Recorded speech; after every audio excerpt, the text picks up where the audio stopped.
Do you want this to be you? It all depends on this. Seems logical, right? No, not even close. Picture this. The United States tests their students with tests like the OGT more than any other country. Finland, South Korea, Hong Kong, Singapore, and the list continues. You'd think with the more tests we have, the higher we'd be in the world's academic ratings. However, educational and behavioral expert Alfie Kohn proves that even though the United States has a significant number of standardized tests, we are still ranked 17th in the world. Testing has become some kind of mutated animal from some kind of horror film. However, all jokes aside, it takes a whole week to complete these tests, plus many additional weeks are spent with preparation. If poor results are achieved, some teachers are looked at as if they're the sole culprit for these low test scores. So to avoid being the culprit, teachers teach to the test. It's when all focus is dropped from learning and shifted to learning how to take these assignments because schools want the highest scores possible. If high scores aren't achieved, some schools are subject to federal sanctions. Students are cloned, not really but really. The best strategy to doing well on these tests is knowing how to take them rather than knowing the content.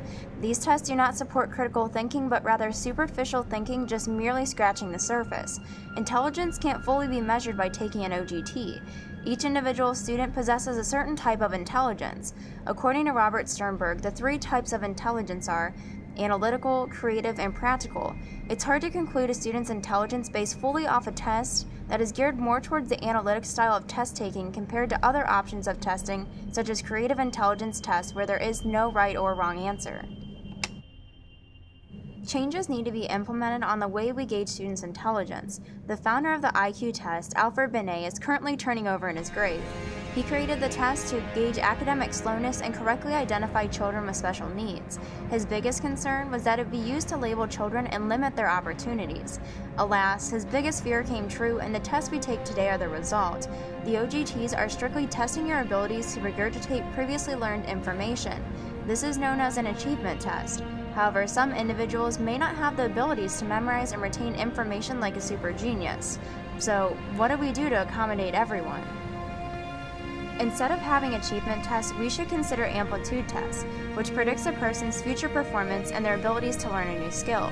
If our graduation depends on one test, it should be a test that predicts our reasoning and logical skills in the real world, not the regurgitation of learned material. Graduation should rely on many other factors than just one test score. Let's use some logic here and look at students as a whole, looking beyond just their intelligence. Let's stop slapping students with labels due to standardized testing and look at the different qualities they intellectually possess.